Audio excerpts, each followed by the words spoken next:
I really appreciate how hard you're working. I really see how much effort you're putting in. I understand how much you care about this. I see how smart you are. I love how creative you are. You're so resourceful. I love that you want to spend this time together learning these things. It's really admirable that you want to learn. It's really admirable that you want to do well. I'm so proud of you for doing well. I'm so proud of you for the work that you've put in. I feel really, really smart for whatever I just said. And I'm really happy that I feel smart because it is really hard to feel smart. And as soon as I said it, I was like, you're a narcissist. How frustrating is that when you have something within reach, but you can't get to it because there's a person standing in your way, the very person that is supposed to give you access to the material? That's what it's like when you have a bad teacher. I really felt like I was able to deliver what I wanted to deliver and receive what I wanted to receive so effortlessly, so perfectly that I can't wait to learn and implement the things that I did there into my everyday life because I loved what happened. Yeah, I'm just really, really happy. Hello and welcome to Lana's Video Diaries. This is July 2nd, 2024. I just went and got ice cream at Bucks.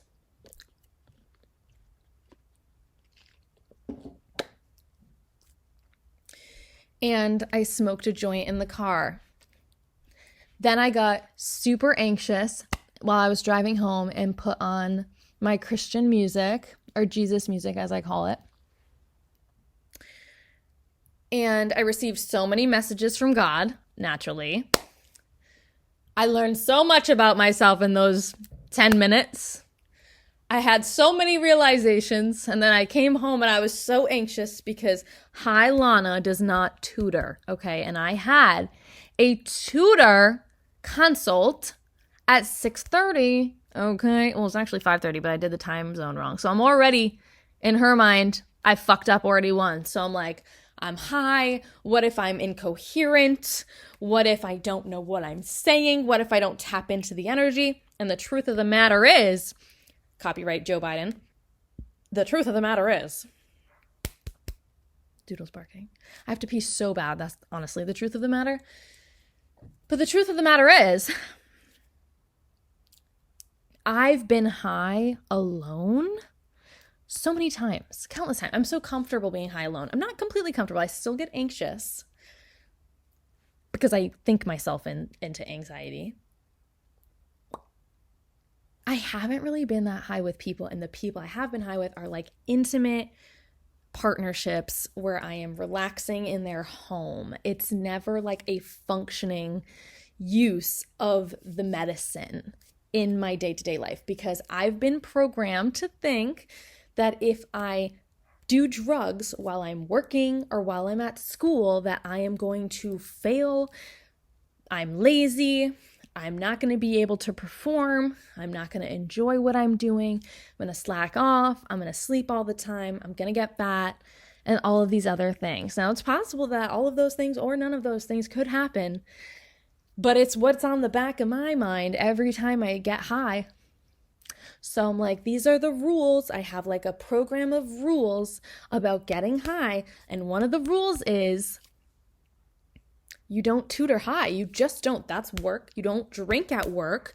You don't smoke weed at work. That's just the vibe. But what if you're functioning? Okay, and this is like where I aspire to be, but I don't want to have to be high to get there. I want to bring high Lana into sober Lana. I want to infuse high Lana into sober Lana's body. So that way, sober Lana can feel high without the need for substances that alter her consciousness too much and separates her from herself chemically, biophysically, energetically, spiritually, monetarily even, right? So we don't tutor high. So I came home, but I'm high and I have to tutor. So I have a choice to make. Do I want to be a coward? Do I want to be a coward and say, hey, actually, I can't do it tonight, or hey, actually, can we do it later tonight? That would have been the second strike for me because I already messed up the time zones, and that's embarrassing a little bit. But I feel like maybe she would do the same thing the other way around. I'm just not familiar with mountain time. I'm just not. But then there was a moment, it was so sweet. She was like, I was like, okay, so you're in what time zone? Because I got it wrong. I was like, I just want to make sure I'm right. And that like really shows my credibility. Like I understand and I own up to the fact that I made a mistake and I'm doing what I can to rectify and prove to you that I am the person I am. But I also, it's not that second part. It's not that I'm proving to myself or the other person that I am who I am. It's I'm rectifying my mistake in your eyes because that's important to me. Like, not because you need rectifying for my mistake, but because I need to do it for me. Sorry, that's just how I need to be. Some people want that, some people don't. But I'm going to give it regardless. Rectify your mistakes. Makes you feel good. It makes me feel good to walk around in the world and have rectified so many of my mistakes and so many of my wrongdoings. Rectify them. Bring them up. Rise them from the dead. They're no longer going to be laid dormant, my new favorite phrase, laid dormant in your cells. Justice for cells. Justice for cells, guys. So anyway, pretty cool, huh? Pretty cool. Pretty girl. Pretty slay. I really have to pretty pee, but I really want to celebrate how good I just did. Like, I just had this whole thing, right, about how I have rules about getting high, and I was so anxious right before because high me has never shown up to tutor. Only sober me has. So the part of me that gets high, the part of me that feels high, the part of me that is in the higher dimension has never been to a tutor session. Well, that's not true. They've been there the whole time, but they haven't been allowed to drive the car. And so I was letting my high self, I chose to let my high self drive the car while I was tutoring. And that's a scary thing to do. It's like I said, it's like allowing your teenager to take the wheel when they just learned how to drive. It's like, oh my gosh, right? But it's like but imagine that, right? But imagine it's blessed version, right? I got self-conscious. That's when people do this, it's because they're self-conscious. Fun fact. Or for me anyway. Giving away my codes. Blessed people will realize something. But I thought about the dryer and I really have to pee, so you ponder that. Okay, so yeah. The point of all that was I let a part of me drive the car that had never driven the car before, and right before I was terrified. I was so freaking scared. Like, I felt my heart race, and my first thought was, maybe this other girl's nervous and it's transferring to me, right? That's just you. What is that? I don't know what that is, right? You are feeling things, and you have to acknowledge them. I know I look like a corpse right now, but just bear with me. When you feel things, you have to acknowledge them. You have to let the part of you who feels know you are listening. Otherwise, they get resentful and annoyed. And so you don't want that within yourself. You don't want yourselves to be fighting like that. That's so wrong. If you find out about it, you should want peace, period. And if you don't want peace, ask yourself why, girl. Why don't I want peace? Actually, don't ask yourself why. I'm working on this. Like, moving from why to what, which I guess is limiting beliefs, but whatever. So I'm sitting here like this, and this is why I do this now. I'm like, and you know what I said to myself? I was feeling so anxious, and I was like, okay, the first thing I said to myself is, you don't need to feel anxious. But I said it in a nice voice, right? I was like, you don't need to feel anxious. And like, I'm talking to myself, right? And I realized that's so invalidating. You don't have to feel anxious. It's like, well, I do. That's what I would say.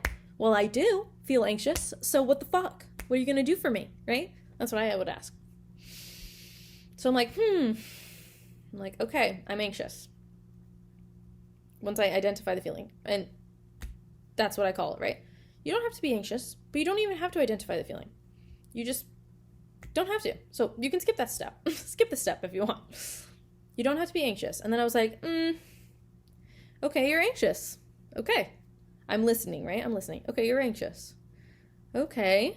Well, why are we nervous? What is there to be nervous about? And then I hear the answers as I ask, right? Because you are the asker and you are the answerer in this scenario. So you know all the answers. You're just letting different parts of yourself speak internally. Does that make sense? Justice for selves, right? There are parts of you that have not been heard by yourself, girl. You have parts of you that haven't been heard by yourself.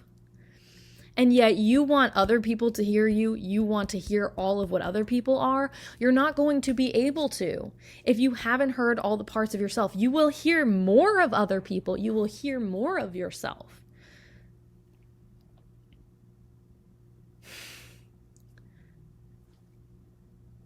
But only you know all of the answers about you.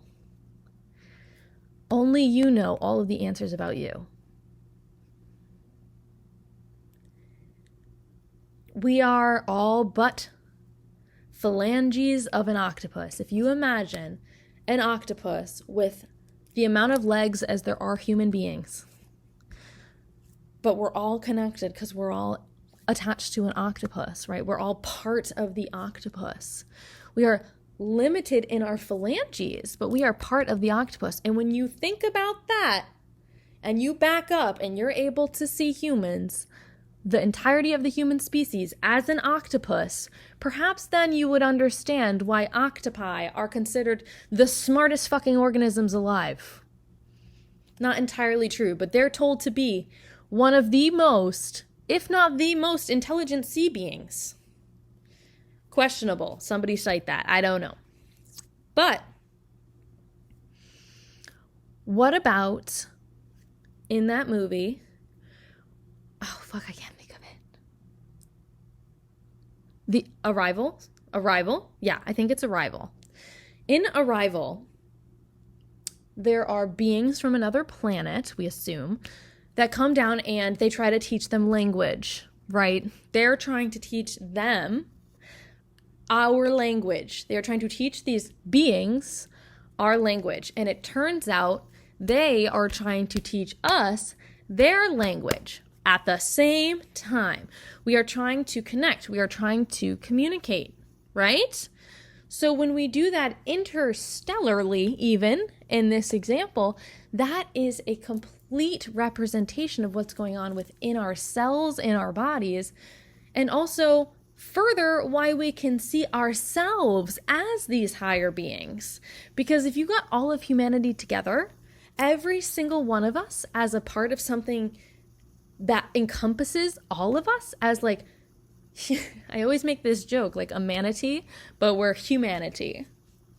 Because like that's like the organism version of all of our beingness.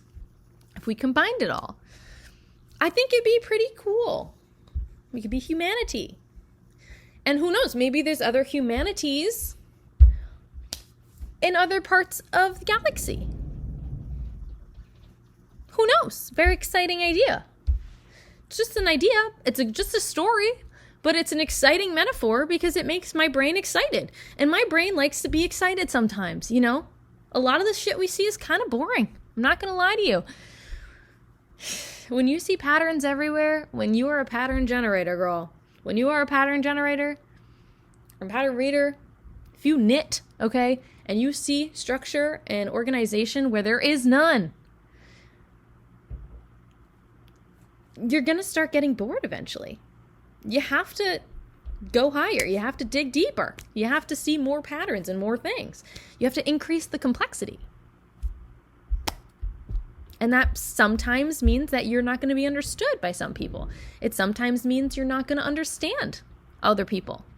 No, that's not true. You'll always understand them.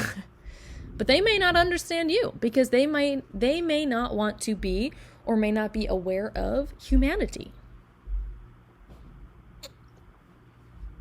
And that's okay because humanity is just an idea.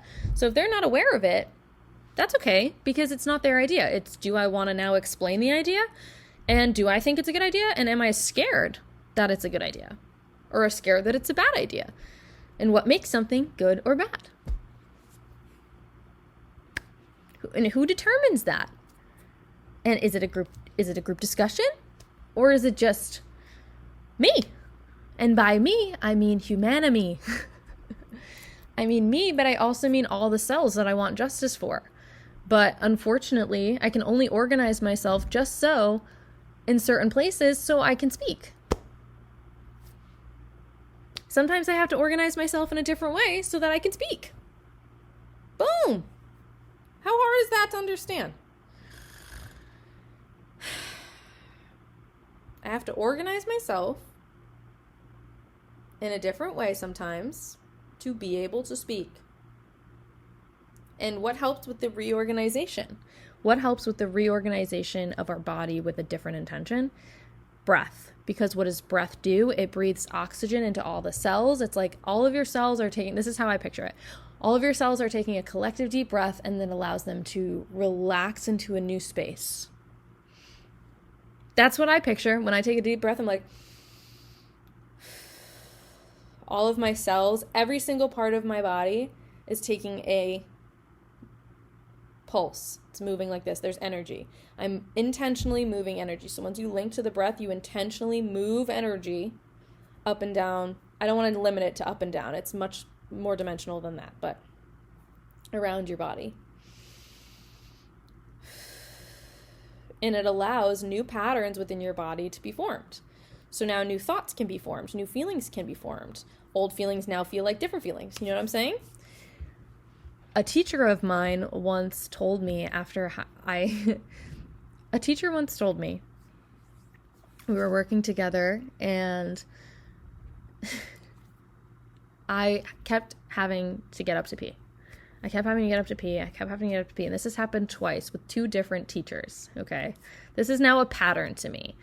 I pee, and it's not like I'm going to the bathroom and I'm not peeing and I'm just anxious about it and I have to pee. No, I'm peeing, like a shit ton of pee. I'm like, holy shit, where is all this pee coming from? Like, genuinely. And it always happens when I'm doing really, really deep work, right? I'm doing work that is meaningful to my heart and my soul. I'm doing something that I'm learning and I'm yearning and I'm experiencing and I'm reflecting and I'm doing all of the things I love, right? And I'm learning and I'm being taught. Slay. There's another person that I can connect with here. There's another person that is teaching me wisdom that I want to hear. This is amazing. And in those moments is when I pee the fucking most. What? Interesting, right? So I've asked myself that. But then this teacher, she goes to me, wow. Well, first the phrase was the body has to do a function. I loved that. I was like, oh my God, yeah, the body has to do a function. Give me a second. And I found that fascinating because that's exactly what peeing is. Instead of saying, oh, I have to pee, you should be like, oh, hold on, my body has to do a function. The body has to do a function. And that's funny because if you think about, I'll tell you why it's funny. If you think about coding and programming, like a function or like an equation function that you type into the computer, it's a function of the body. The body of what? The body of the equation. It's a function. It's going to have to do it. It's going to have to do it no matter what. It's just a matter of when it does it. And you can move it around in the equation as much as you want, but ultimately it's part of the function. Function of the body is going to be the function of the machine in this metaphor. And that's why it's funny, because it's a machine metaphor. The body has to do a function. So what's even better that I enjoy more than that is a lot of patterns are moving through me right now. A lot of patterns are moving through me right now. I was like, whoa, bro, that's crazy. Like I'm peeing out patterns because your body reorganizes itself when it, like, I always think about this. Like if you are on the level of atoms or cells are like macro atoms in my opinion, right? Justice for atoms too. What even are quanta? I don't know. If you imagine you're a particle and you're dancing with other particles and that makes you part of an organ, right? And then your organ, you, needs to be taken out, right? And so all those particles now are leaving. They're like, no, ah, and then they become something else. And then all the other particles are going to have to move in a particular pattern, in a particular shuffle, to continue working this, like the body working the same way. And also the space, like I know it's not that much space because there's swelling and inflammation, but that's exactly what I'm describing. All of your cells reorganizing to take care of this structure, this pattern of atoms, particles, molecules, cells. So weird, right? Like, what's a cell? We can see it on a microscope, but doesn't really make much sense how it's alive. What does alive mean? Alive means to me to have energy. To have energy. You know, like when people say, oh, I'm dead. Oh, I'm absolutely beat. Oh, I'm so tired.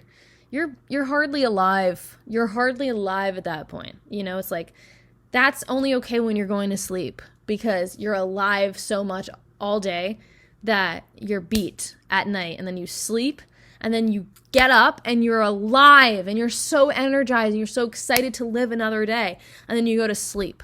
That should be how we are living. It's frustrating that it's not even like in some people's radar. Like, how different does the world have to be in order for that to occur? It boggles my mind that more people aren't talking about this. You know, it really frustrates me. So I'm like sitting here talking to myself about it, and I'm nervous to post it on the internet because it's so vulnerable, because I do feel like I'm the only one who thinks about this. And I'm like, if I'm the only one that thinks about this and I post this on the internet, why would anybody watch it or care? And also, it's like the quality of the video, it's so dark. I'm sitting in a basement closet. This is my closet. What production value is this? This is zero production value. The producer in me is destroyed thinking about this, going to the internet. Okay? But the assistant is like, I could see the potential. You know, because the assistant in me wants to help. And they're like, you know what? If this is the direction we're going in, then I'm happy to like work with it, you know? And I'm so grateful for myself, truly. I mean, yay. And okay, so let's circle back. Let's finish up what I was saying. Did I go pee? I feel like I have to pee again. Oh my God, there's patterns moving through me. There we go. So when I'm learning a lot and it's really sinking in, a lot of patterns are released. There you go.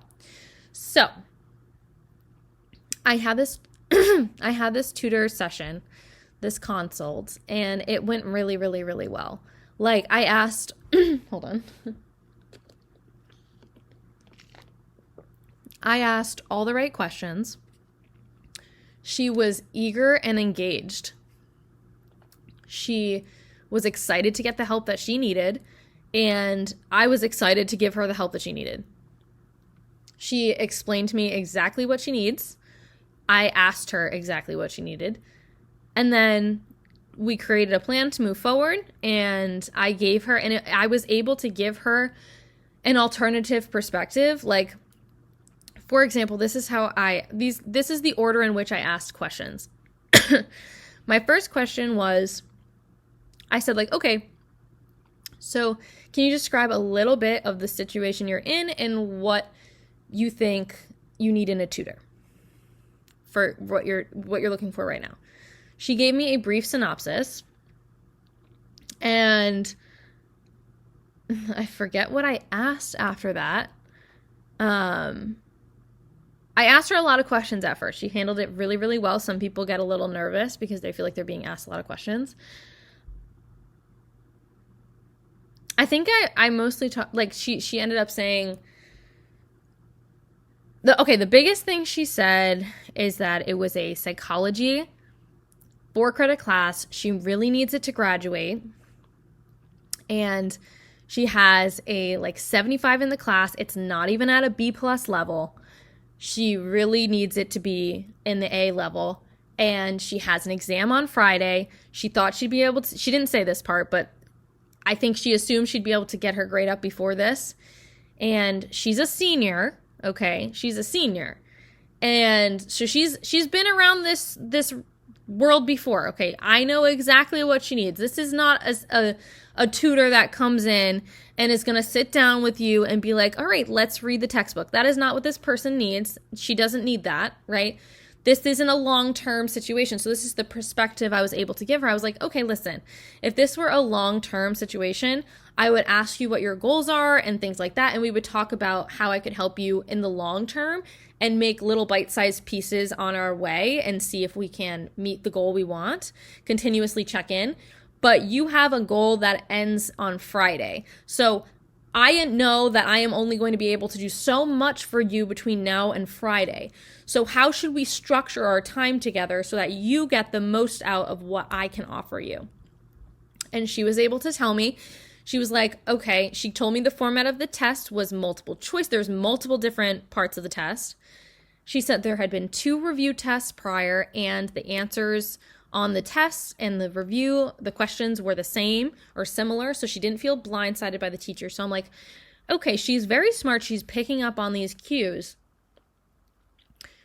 She doesn't, again, need me to explain things to her. She's a senior. She's a psychology major. So I told her, I was like, okay, how about this? She said the review test was coming out tonight. I said, sit down, do the review test. Do the review test as if it were the real test, as if this was the test. Grade yourself, see what you get. Because that's your baseline. That's where you know you are at, okay? Then you check which ones you've gotten wrong, and you try to see why you got it wrong. And if you don't understand and you need an explanation that you think would benefit from sitting and talking with me about and me explaining it in a different way, we'll sit down and we'll answer those. So we made a plan to do that. And then I said, okay, and then after we do that, if you still have questions, we could meet on Thursday and we can do another review session. I was like, I'm mostly just going to be here as a sounding board and ask questions and be here to review with you. But other than that, like, I'm not teaching you anything you don't already know. I was like, I'm not familiar with the content. I'm not familiar with the teacher. I was like, I understand the perspective as a student and as a teacher. I don't know this class. I don't know this professor. I don't know this test. However, I can explain to you what I've learned in my life and in my studies from, learning about patterns about teachers, patterns about students, patterns about the material, patterns about psychology, and sharing that in a way that's made for you to understand in this moment so you can get the grade that you want on that test on Friday. And then she asked me, since it's open book, can I be available? Well, she said, what about during the test on Friday morning? And I was like, I didn't say this out loud, but I was like, I work. I didn't want to make her feel bad about that. So I was like, I can't sit down with you and look over your shoulder while you're taking the test. But because it's open note, I'd be happy to answer your questions throughout it. I was like, you can take a picture of the question, ask for some help. That's totally fine. I'm available during that time. And it felt really good to say. It's super easy for me to do. I don't mind at all. I said, I may not know the answer, but I'm happy to give you the support that I can. And I think as a tutor, it's always been an insecurity of mine, like, oh, maybe I won't know. It's like, you'll never know the material in the way that, like, you don't need to know the material, because the student can understand the material. It's not the material that's the issue. It's the presentation of the material. It's the oral communication of the teacher sharing the material. It's the method in which the material is being digested. And people who like working with me are people who understand and learn better from the methods that I use. And then they get it. And the people who don't really benefit aren't going to reach out to me. Or we have that first conversation where we say, hey, this is what I can give you. This is what you need. Is this a good fit? And you're asking, is this a good fit? Not, am I right for you? Not, is this going to work out? Not, let me see what I can do for you. No, it's, is this a good fit? This is what I can give. This is what you need. Is this a good fit? If it's a good fit, let's do it. Because I don't want to feel guilty for you wasting your money on me. And I need to feel empowered by being paid. And I need to know that my service is of value to you. And so that's why we have that first 15-minute conversation. So that way I can really tell you, hey, I understand what you need from me, and this is what I can genuinely offer you. And if this is what you're looking for, let's go. Let's do it. Let's do it together. Is this the right fit? I have to pee so bad. Okay, we made some content. Yeah, I'm really proud of what happened tonight. I think that I'm understanding more of this red thread that I've been asking so much about. I think my understanding of what it feels like to be high, and right, what I said about I'm taking my higher consciousness, right? Weed, okay? And I'm infusing it into my sober self. And rather than thinking about it as this like parts work, which can seem a little bit dichotomous and machine-like, if you think about it in this atomistic kind of mystical, I don't want to say mystical, but yeah, like quantum theory type way. I don't know, I get self-conscious. I said mystical. Bad. See, I'm not there yet. Whatever I'm saying, I'm not confident in the things that I'm saying. Boo. Yeah, I'm really proud of myself for the thing. Like, it showed me that there is a part of me. I don't like saying part anymore. That's what I was trying to say. There is an aspect. I like aspect better. There is an aspect of me. I want it to be shorter though. There is a lot of me. There's a lot of me that, yeah, a lot. Like a lot. Like there's a lot of you. There's a whole lot of you. It doesn't necessarily need to be like a large quantity. It's just a lot. Like, you know, like you park on the lot. It's a lot of you. That much. So, you know, there's a lot of me that, no, I don't know. It's comforting to know when you're singing the Hit the Road Blues that anywhere else you could possibly go after New York would be a pleasure cruise. You know what I'm saying? So, I've always wanted to be a teacher. When I was younger, I really wanted to be a teacher, but it wasn't teaching necessarily. It was writing on the whiteboard. It was learning the material in a way that made sense to me. I would have a bad teacher meaning their teaching style did not work with my brain. And I would come home and I would learn the material on my own.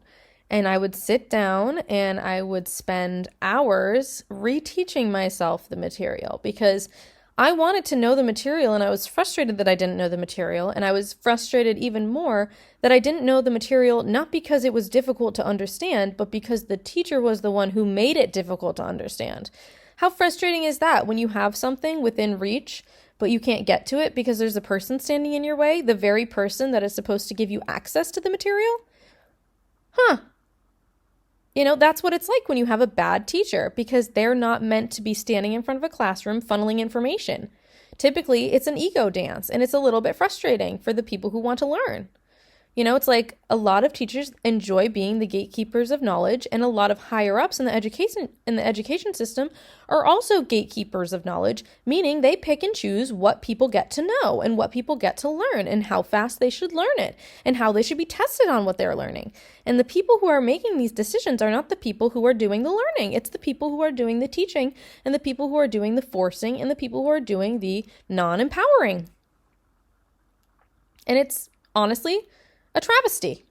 It's horrible. And then people think they're stupid and now they're alienated from the material. Well, I refuse to allow myself to be alienated from the material. I was allowed to feel stupid and I did feel stupid, but I was not going to be alienated from the material. I was not going to be left out of the party because I couldn't learn it in class or the teacher couldn't teach it to me. I'm going to learn the material. Unless I really fucking didn't care. That was when I was burnt out and I was just giving up. But I always started every single school year, every single semester, so excited to learn. I was so excited for the new teachers. I was so excited for the new classes. I was so excited for the new material. I genuinely loved it. I was so excited because every year felt different. Every class felt different. Every class had a color. It was a whole nother world. And I got to explore it all year until the end of the year rolled around. And then I could burn myself out until summer. And then I would sit there and I would withdraw from the feelings that I had all year. And then I would be craving them again until they started in the fall again. I always used to say I had reverse seasonal depression because in the summer, I felt the most alienated from intellect. And that was what gave me value. So it was very, very hard for me to enjoy some moments in the summer because I felt like I wasn't productive and I wasn't learning and I wasn't moving forward. But it was such a roller coaster ride of emotions over the summer because once I got into the sweet spot of like probably mid-July where I was like, wait, I kind of like this relaxing thing. Like this is kind of nice. I would be reminded that I saved my summer reading or my math packet for the middle of the summer because I wanted to give myself a break. But now I really want to give myself a break. So I procrastinate and I procrastinate and I procrastinate. And then it's the week before school and I have to do fucking 2 book talks. I don't know. That was like so 4th grade. I had to write a paper on, one of the books that I read over the summer, and I have to do this whole math packet. So I learned strategies that would allow me to get my work done in a short period of time. And part of that strategy was putting myself under an immense amount of pressure by giving myself little to no time to do it. And what I learned is that I can learn a lot in a very short period of time if I ingest the content in a particular kind of way. And I have a strategy that works for me. I don't know if it works for everybody, but the people who are attracted to work with me and the people who want to learn from me are the people who are going to like the idea of that strategy. And, only you and I, and only the person I'm working with in that sense is going to know what that strategy will be. Like I have experiences that have taught me the things that I've learned. However, I don't know what's going to be relevant to you because every person is in a different part, right? The example I just gave, I was, asking particular questions to get an understanding of the experience this student is in. What experience is this student in, and what wisdom can I provide this student for them to leave this experience feeling as empowered as possible and feeling like they've achieved the goal that they need to do to move forward and move on and live the life they want to live. And I know I don't know if it sounds this way, but I could imagine an ear that might listen to this and hear a sound of, I don't know, like it's just too much. It's a tutor. It's not the end of the world, but truly the best relationships I've had in my life where I've felt the most supported and loved have been teachers. I didn't have bad parents. They loved me very much. But it was the teachers whose validation, whose love, whose approval felt the best from. At a young age, that was what mattered to me because you spend so many hours in school. You spend so many hours and you don't get validation from your parents for those hours. They don't see what you do during the day. Only teachers see what you do during the day. So the teachers are going to have a higher standard for your education than your parents might. Their perspective of you is going to have more information than your parents in that scenario. And so if I can provide that level of comfort and support to somebody who may not be getting it at school or at home, absolutely, I would be honored. Some people just need somebody to tell them, I really appreciate how hard you're working. I really see how much effort you're putting in. I understand how much you care about this. I see how smart you are. I love how creative you are. You're so resourceful. I love that you want to spend this time together learning these things. It's really admirable that you want to learn. It's really admirable that you want to do well. I'm so proud of you for doing well. I'm so proud of you for the work that you've put in. those things feel so good, especially when you have put the work in and you have, and you aren't getting the results that you really thought you were going to get, or the results you really wanted to get and you never get. You're like, you're at the point where you're like, I've done the things I can do. I don't understand why they're not working, and I can't continue doing them or I'm going to burn out on the side of the road. You take a deep breath and you're like, okay, what can I hire somebody to do? What can I hire somebody to do? That's what you're going to ask yourself. Because sometimes there is a moment in your life where you may need to call somebody and ask them to help you with something in a big way, and you need to compensate them for it. And that is okay. That is okay. We understand it more with goods than with services. Services are usually through a company or a medium, right? It's like, oh, I'm going to pay the electric company to come do this thing. But ultimately, it's a service. Somebody has to come in and do the thing. And like, ideally, you wouldn't be home when they did it, right? But sometimes you have to go say hi and you have to connect with the person that's doing this service. Otherwise, you're just paying your bill. And there's a difference between paying your bill and experiencing a service. And when you have the opportunity to talk with the person who's providing the service, you can customize the service to your desires. What do you want from the service? What do you hope to get from the service? How much are you willing to pay for the service based on the value? And that's important to me. Like, yes, I have a particular baseline value, but I recognize that some people want to pay more and some people need to pay less. And there is a difference between wanting to pay more and needing to pay more. Some people have a natural call to give. And who am I to take that away from them? Like I was tutoring a family and, I stayed late one night and they effortlessly had put a couple extra bucks on the top.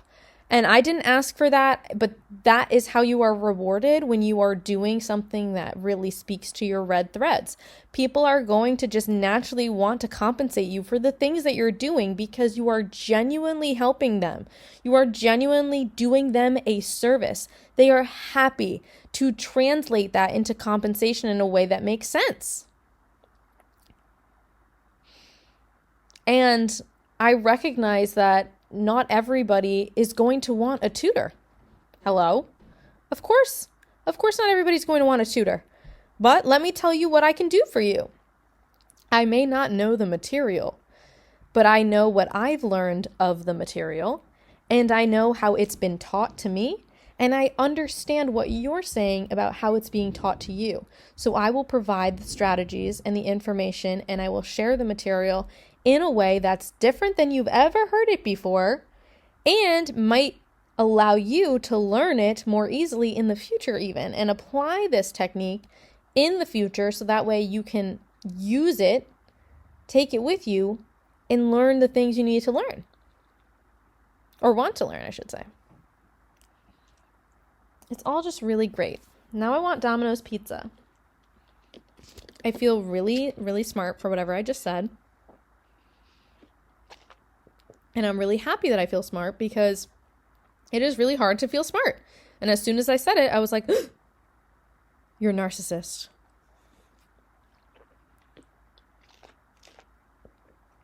Crazy, right?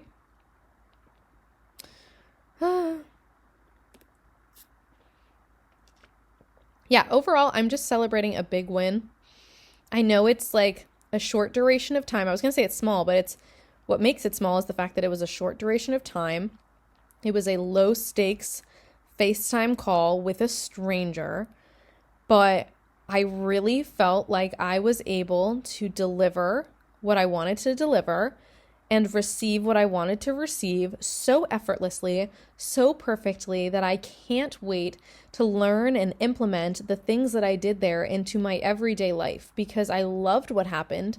It felt like a transaction, but it was free. It was a free discovery call. You are discovering what you can give and what the other person is going to get, so that way you can feel confident walking away knowing you are paying for a service that is right for you. And that's what the call was. And she decided, yes, this is the service that is right for me, and agreed, yes, that is the price I am willing to pay for it. And in fact, she jumped so quickly to be like, yeah, that's totally fine. And I think I don't know if this is just a young person thing, but we are so uncomfortable talking about how much things cost and what we paid for them unless we're doing like a TikTok haul, right? And we're like, these were 19 from Zara, right? Those are the only times we feel comfortable talking about the price of things. But when we talk about the price of things to the person directly who's selling it, it's always been an awkward thing. Like, you ever go to a flea market and haggle with the guy? I'm uncomfortable with that. I am uncomfortable with that. My dad was a pro at it. He had no problem coming back and being like, nah, 15 for this. And then you're discussing the value. You finally get down to the nitty gritty. You can actually negotiate with the person in front of you what your value is. And I feel like for most people, they are scared to perceive somebody as less valuable than they might be. But if somebody knows their value, they'll be able to communicate that to you and in a respectful and reasonable manner. For example, if somebody was like, oh, I really don't see how you could help me with this, I'd be like, okay, well, here's how I've helped people in the past with this. And if that's never happened, I would say, here's how I think I could help. And here's how confident I am, right? It's like, here's how I can help. And here's how confident I am that it will work. Here's the strategy. And here's how confident I am. How much I believe in its efficacy in this scenario based on all the data I've pulled in my life. And that's beneficial to me. So either way, I am turning it into a blessing. And that's just the strategy. So for me, I think there is a benefit from getting a tutor. And whether that be in a class I've taken personally, if you need subject matter assistance, those are going to be classes like linguistics, philosophy, psychology, research methods, specifically psychology statistics. I taught that class for a few years. That's material that I know, right? That's going to be hard material that I could perhaps help you learn and understand conceptually.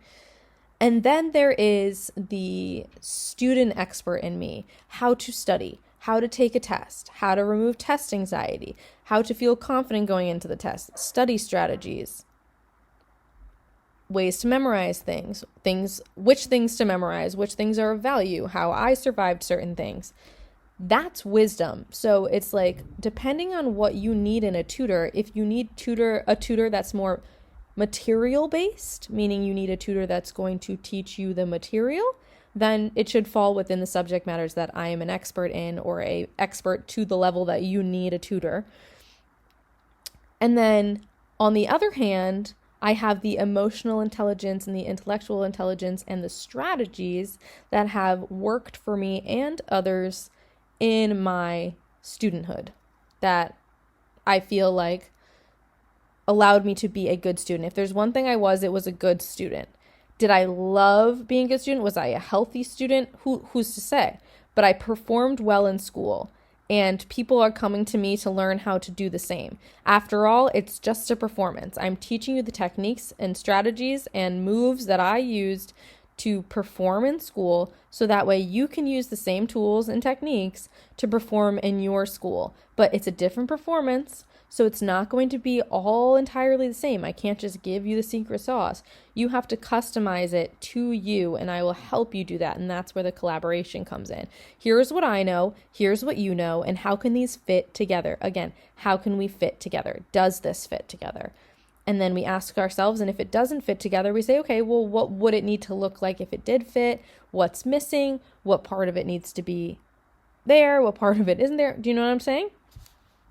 So this is how I've processed being worthy of money. And once I feel worthy of money, I know more money is going to come. I pray that's the case. I pray to God. And I sincerely, sincerely hope that I get to do more tutoring in the future. I love root beer floats so much. My favorite part is like the cloud foam that forms when you have like just the right ratio of root beer to ice cream. I think you can do it with any soda. Yeah, I'm just really,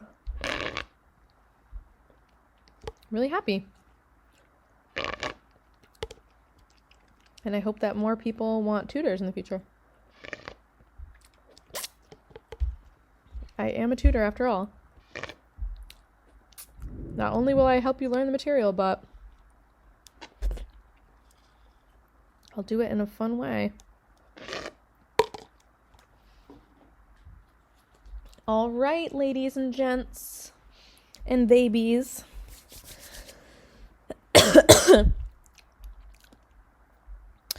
Okay. I feel like I've shared what I want to share. The whole purpose of this video was to share about how great I felt after that phone call with that student. And I'm really, really happy that it turned into what it turned into after. And this just goes to show when you take a deep breath and you trust yourself to lead you in the direction that you need to go in and make choices that are going to be for the best. If you're going to make choices for the best, right? That makes sense. The best of you. And I sat here and I was like, I'm anxious.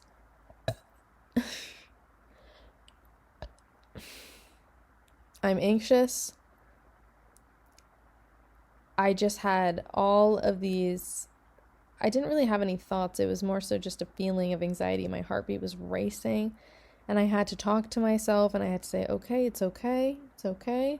You care about this. This is important to you. This is part of who you are, and I will take care of it. Don't you worry. I am here. I know this is important to you, and we are going to get this ship safely home. So just take a deep breath. Take a deep breath. Let it happen, And it's almost like as if you had learned a dance and you memorized the entire dance and you had been doing it for months, and it's time for the performance. It's time for the stage. And you get on stage and you don't remember the dance. And once you don't remember the dance, it's like you're in another world, girl. You're in another world. And this has happened to me, which is why it's coming up. This has happened to me in a dance with only 4 people in it. It was, we would call it a foursome, actually, which we were young. Okay. See, that's why. It was like there is no good word for quad. So anyway. There was 4 of us, and there was a section. We literally step on stage, and we come out of the wings, 2 and 2, and we came second. So my 2 other friends are already dancing on stage, and me and my other friend are going to come on stage, and we're going to make a new show, right? I literally blanked, and the friend that I was dancing with, she always looked to me to know what was going on. And this has happened multiple times. I've been in performances where people look to me to know what's going on, and I feel suddenly that I have no idea what's going on. This has happened in choir, this has happened in dance, this has happened all the time. And Tess, performance anxiety is real. I know what it's like. I've felt it. And I've known and I've learned strategies to overcome and work through and become better from engaging with my performance anxiety and asking myself questions and learning about it and what flavor it is and what shape it is and how I can work with it, to create the life I want and perform in the spaces I want to perform and relax into the spaces that I want to relax in. And I can relax into a performance. That's the goal, right? You want to relax into a performance. And I think that's what I did tonight. I performed. I was playing the role of tutor. And I think I played the role perfectly. And I think I knew exactly how I could deliver for this girl. And I'm really excited. And now tomorrow, I understand that I might be a little nervous that I talked myself up and I won't be able to deliver. But the only thing I won't be able to deliver on is the specifics of the material.